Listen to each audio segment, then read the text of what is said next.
យេស៊ូប្រហែលជាគិតថាខ្លួនគាត់យកបានត្រាគុជគឺជាសំណាងធំបំផុតរបស់គាត់ពីព្រោះវាធ្វើឲ្យគាត់អាចឡើងធ្វើជាស្ដេចប៉ុន្តែរឿងដែលធ្វើឲ្យយេស៊ូសំណាងប៉ុន្តែយេស៊ូមើលមិនឃើញគឺការមានសុនឆៈនៅក្នុងជួរកងទ័ពរបស់គាត់ក្រោយពេលដែលឪពុករបស់សុនឆៈស្លាប់ទៅសុនឆៈដើរតែតោក៏ត្រូវមកបម្រើយេស៊ូបដោះអាសន្នសិនក្នុងពេលស្នាក់នៅជាមួយនឹងយេស៊ូនេះសុនឆៈបានផ្ដល់ប្រយោជន៍ឲ្យយេស៊ូដូចជាការវាយយកលូជាងយេស៊ូពេញចិត្តជាមួយនឹងសមត្ថភាពរបស់សុនឆៈណាស់នៅក្នុងរឿងសាមកុក2010យេស៊ូសរសើរថាបើសិនជាគាត់មានកូនប្រុសដូចជាសុនឆៈពិតជាល្អខ្លាំងណាស់សម្ដីនេះត្រូវបានហួងកាយដែលស្ដាប់ឮបកប្រែថាយេស៊ូចង់យកសុនឆៈធ្វើជាកូនធម៌របស់គាត់យកពាក្យនេះទៅប្រាប់សុនឆៈប៉ុន្តែសុនឆៈគិតថាយេស៊ូមិនសមធ្វើជាឪពុករបស់គាត់ទេ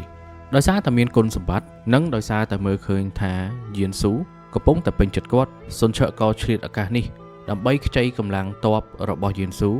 ហើយផ្ដាច់ខ្លួនចេញពីយេស៊ូមិនចាប់អារម្មណ៍ពីចំណុចនេះទេគាត់គិតថាការធ្វើល្អដាក់សុនឆៈនឹងធ្វើឲ្យសុនឆៈស្ម័គ្រចិត្តនៅជាមួយនឹងគាត់ប៉ុន្តែសុនឆៈមើលដឹងថារាល់សង្គ្រាមដែលគាត់ឈ្នះមិនបានធ្វើឲ្យខ្លួនគាត់ខ្លាំងជាងមុនទេបានត្រឹមតែធ្វើឲ្យទឹកដីរបស់យេស៊ូរីកធំជាងមុនយូរទៅគ្រួសារសុននឹងត្រូវគេបំភ្លេចចោលសុនឆៈធ្វើតាមយេស៊ូដោយសារតែគាត់អត់មានជំរឿសប៉ុណ្ណោះគេឲ្យគាត់ចេញច្បាំងគឺគាត់លើកតបចេញច្បាំងគាត់คล้ายទៅជាដាវរបស់យេស៊ូហើយយេស៊ូប្រើដាវនេះទៅតាមចិត្តរបស់ខ្លួនឯងដោយមិនខ្វល់អ្វីទាំងអស់នៅពេលដែលយេស៊ូប្រកាសខ្លួនធ្វើជាស្ដេចដែលជាកំហុសធំបំផុតរបស់គាត់សុនឆៈក៏មើលឃើញថានេះគឺជាឱកាសដើម្បីផ្ដាច់ខ្លួនហើយពីព្រោះអ្វីដែលយេស៊ូធ្វើ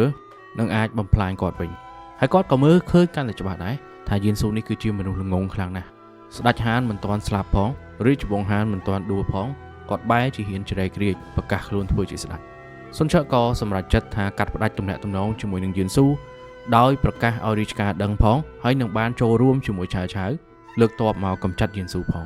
គាត់ដើរចេញពីយេស៊ូប្រមូលយកកូនចៅរបស់គាត់ទៅវិញកូនចៅរបស់ឪពុកគាត់ទៅវិញដើម្បីពង្រឹងទឹកដីជាងតុងនៅពេលដែលគាត់ចាប់ផ្ដើមវាយយកទឹកដីគឺជាពេលដែលគាត់ចាប់ផ្ដើមកាន់ដាវខ្លួនឯង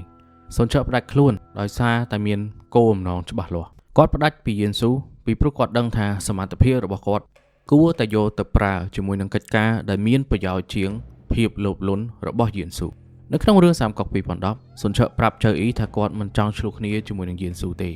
មូលហេតុគឺយេស៊ូធ្វើល្អដាក់គាត់យើងអាចនិយាយថាសុនឆៈស្មោះត្រង់ជាមួយនឹងយេស៊ូជាបដោះអាសន្នក៏បានដែរតែនៅពេលដែលឃើញកំហុសរបស់យេស៊ូធំពេកគាត់ក៏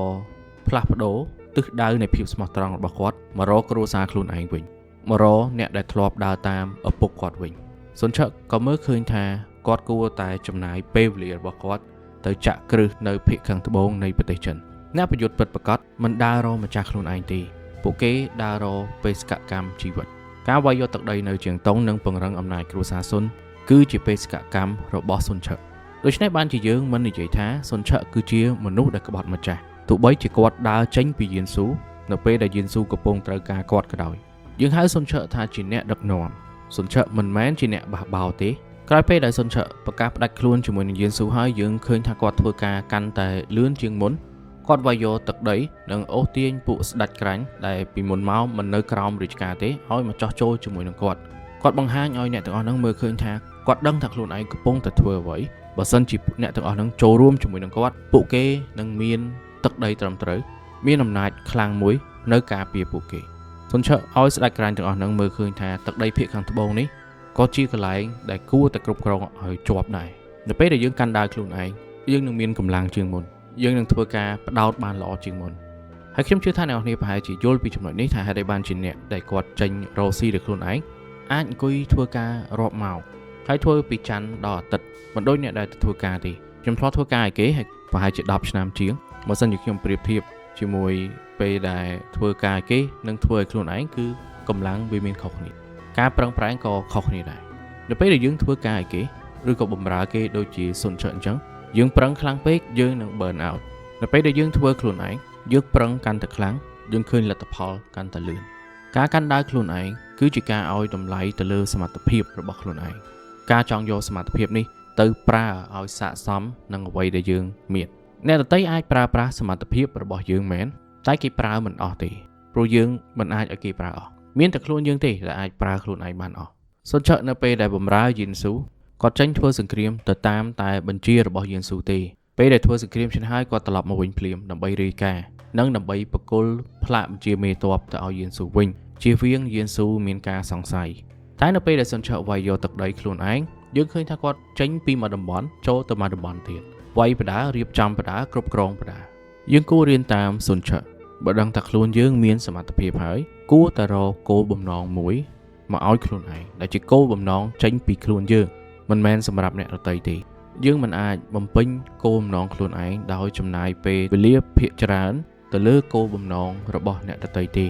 សុនឆាក៏មិនអាចវាយយកទឹកដីនៅជាងតុងបានដែរបើសិនជាគាត់នៅតែធ្វើតាមបញ្ជារបស់យេស៊ូទៅលិចទៅកើតដោយគ្មានគោលបំណងច្បាស់លាស់យេស៊ូចង់ធ្វើស្ដេចពីព្រោះគាត់លោភលន់អំណាចគាត់ចង់ឲ្យគេទទួលស្គាល់ថាខ្លួនគាត់ខ្លាំងជាងស្ដេចក្រាញ់ដទៃទៀតបើសិនជាសុនឆាមិនព្រមចាកចេញទេគាត់នឹងត្រូវធ្វើខ្លួនជាដាវឲ្យយេស៊ូ